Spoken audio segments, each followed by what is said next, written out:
This factory even hires middle school grads, smirked the department head, taking some kind of sick pleasure in it.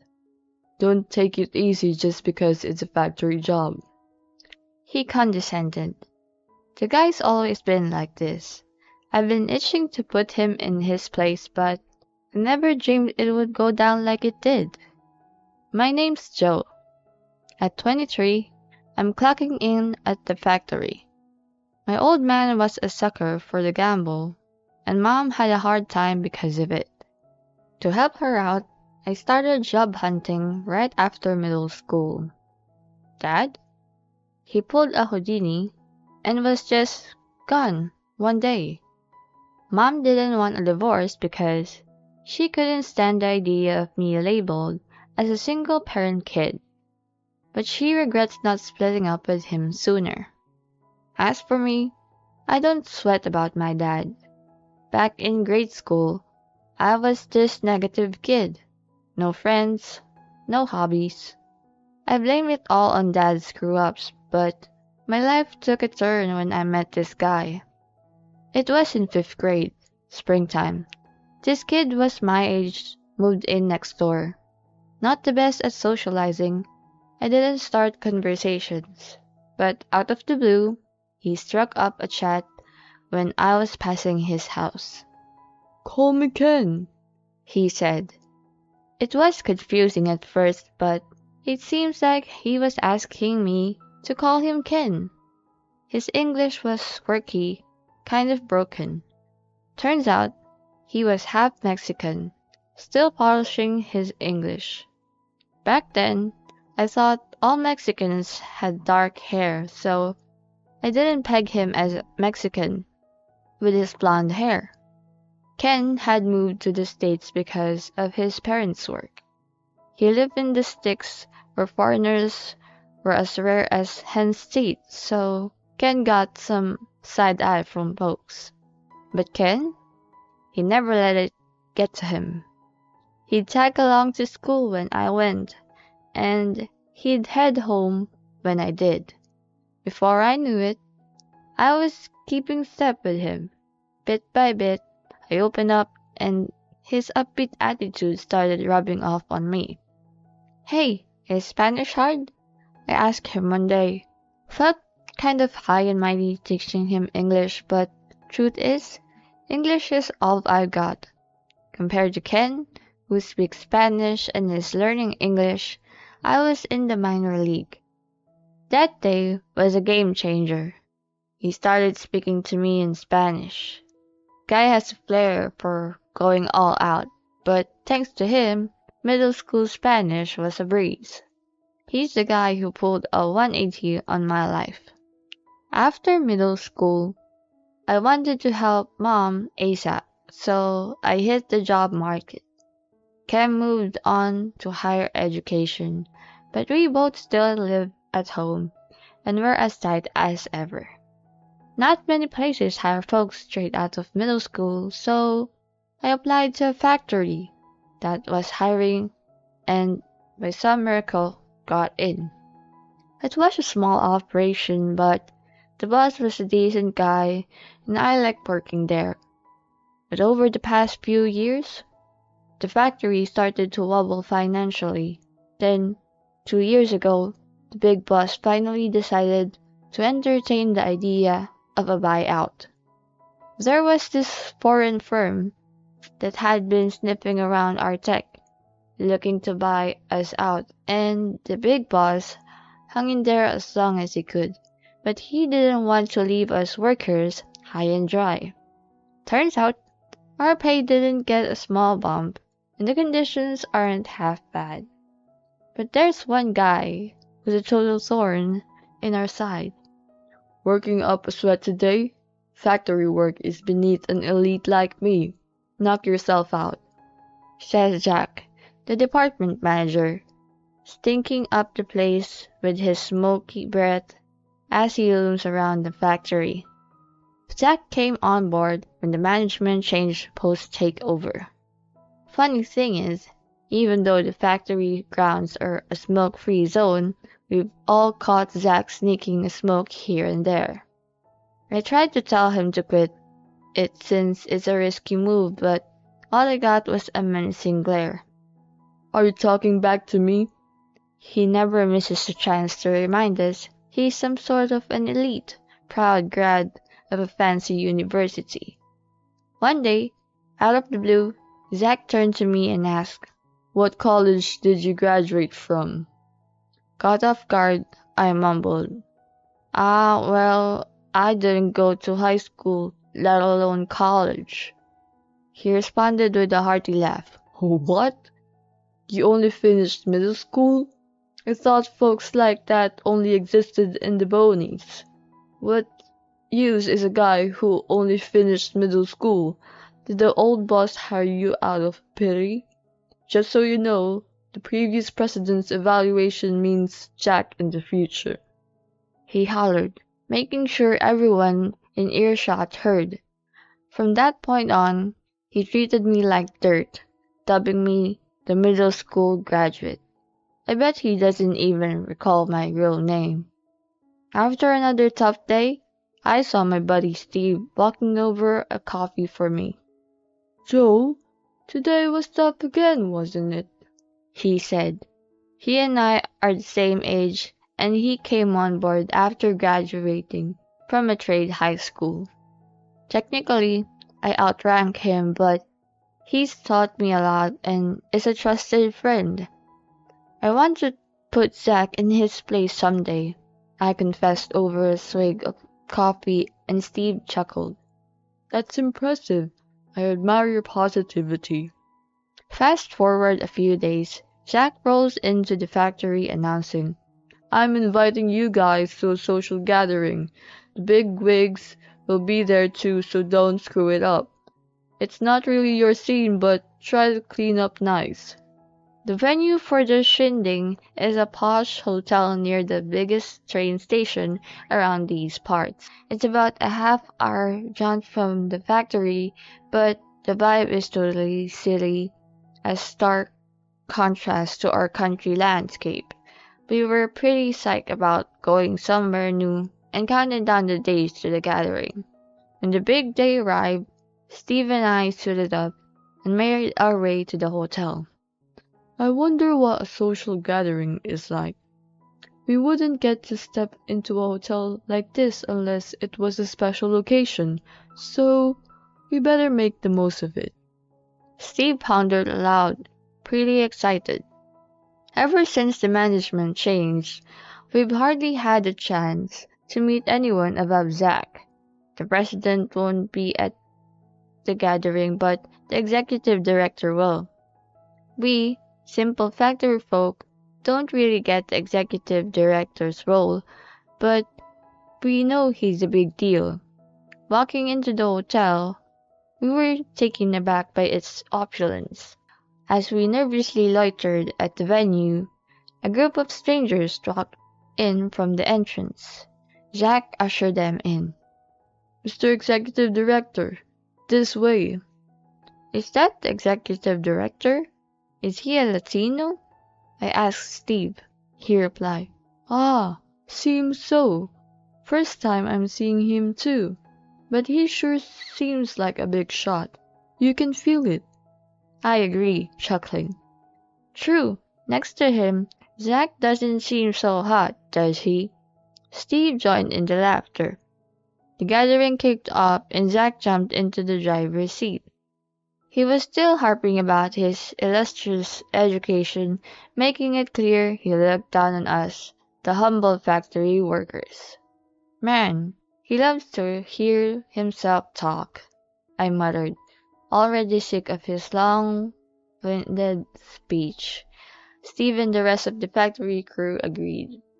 Then I noticed a guy sitting next to the foreign executive director lean over and whisper something to Zach. Zach looked stunned for a sec, but swiftly moved on to the toast. I bet he was told his speech was dragging. Steve speculated, and we all had a good laugh. After the toast, it was time to mingle and enjoy the spread, and after a while, Zach ambled over to me and quipped, Oh, even the middle school graduate made it. Your suit looks shabby. Sure, I'm not exactly a pro at rocking suits, but did he really need to be that harsh? And to label me middle school graduate even here? Feeling a bit ticked off, I snapped back at Zach. Sure, I'm not a suit kind of guy, and Zach, would you cut it out with the middle school graduate thing? Instead of backing down, he just cracked a grin and fired back. Well, ain't it the truth? You're just a factory grunt, no offense, and pretty much everyone could fill your shoe. We can't just go handing over important jobs to middle school grad unless you've got some secret skill we don't know about. Zach was always like this, playing this power game, and as a middle school graduate, I was his favorite pawn. I instantly regretted my sass. Then Zach seemed to hatch some sort of scheme. He looked at me and smirked, causing a wave of unease to hit me. Hey, get over here, he called, tugging at my arm before I could even respond. Steve and the others watched on nervously, but nobody dared break the tense silence. Next thing I knew, I was standing on stage. The executive director, who had been deep in conversation nearby, swung his attention towards the stage as I walked over. And now for the little show, announced Zach, launching into spiel about how I was a middle school grad, devoid of any special talents, but still hard work at the factory. The executive director's face tightened as he listened. Maybe he was also thinking he had no use for a middle school grad. I was mentally preparing myself for the worst when Zach dropped a bombshell. However, there's one thing this guy can do. He can speak Spanish. That left me dumbfounded. How did he even know I spoke Spanish? I'd never used it at the factory, but he answered my unspoken question pretty fast, all with a gleaming grin.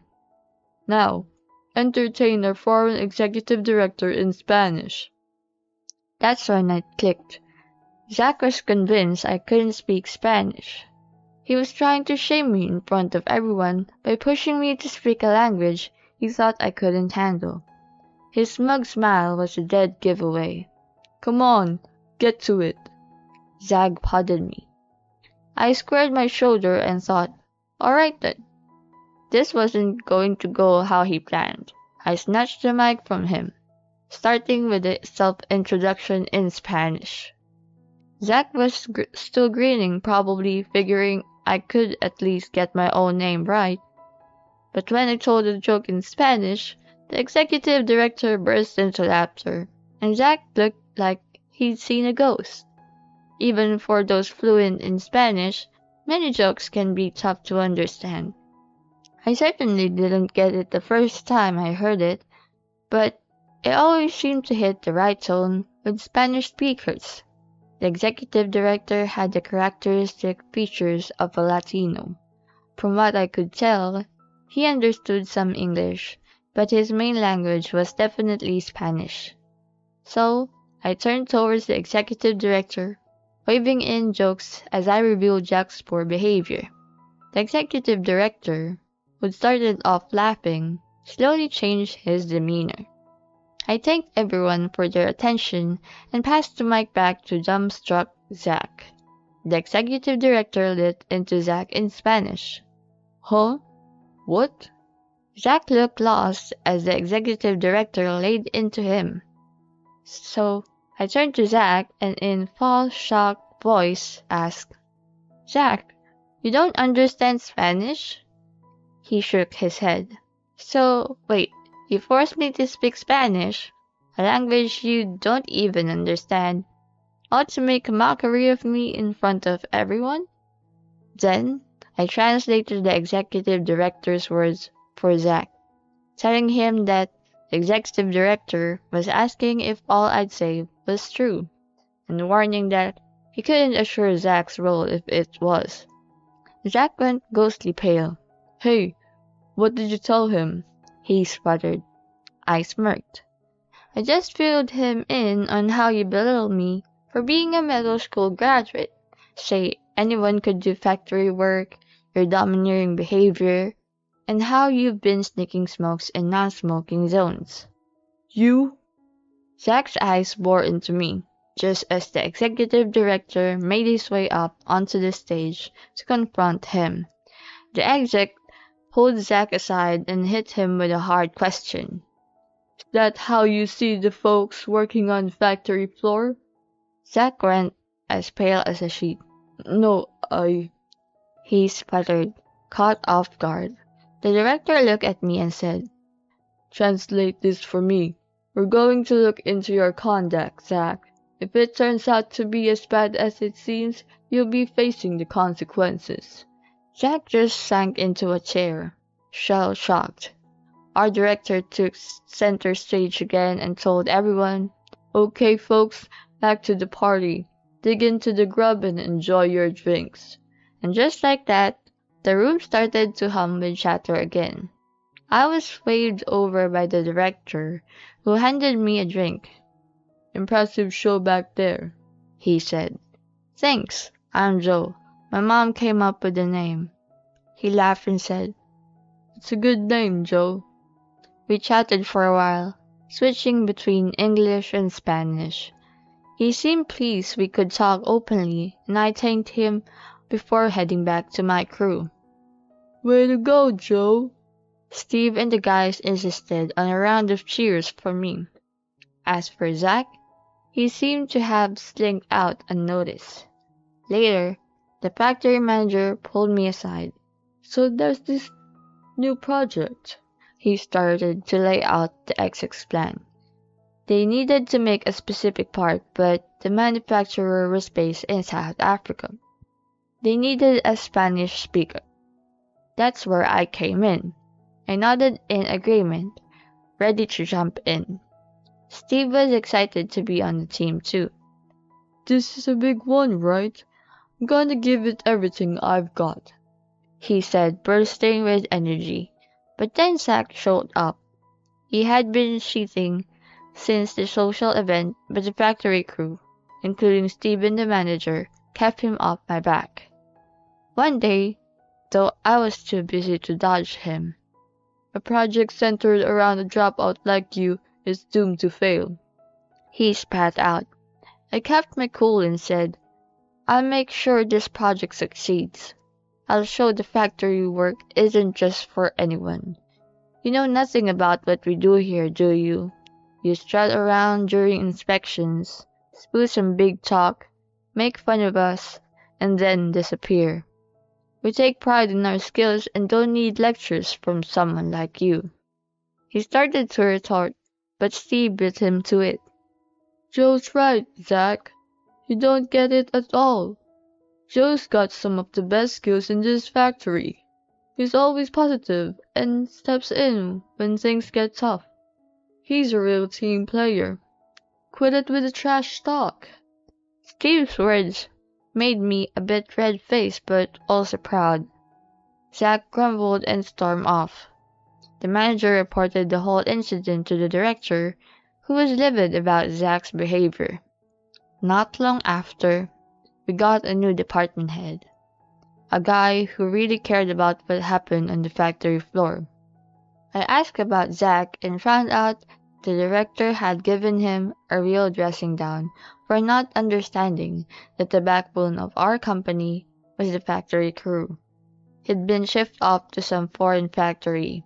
A month later, the new department head told me that Zach couldn't handle the language barrier at the overseas factory, got sick from stress, and ended up quitting. I doubt I'll cross paths with him again, but picturing his grumpy face can't help but make me chuckle. Right now, I'm knee-deep in the new project with Steve and the others. I let my mom know about it, and she was over the moon. Later, I'm joining my best buddy Ken for some drinks to celebrate. You're killing it, Joe. But when are you gonna find a girlfriend? Ken, geez. Well, it would be nice to put my mom's mind at ease. Maybe it's about time I started looking for that special someone.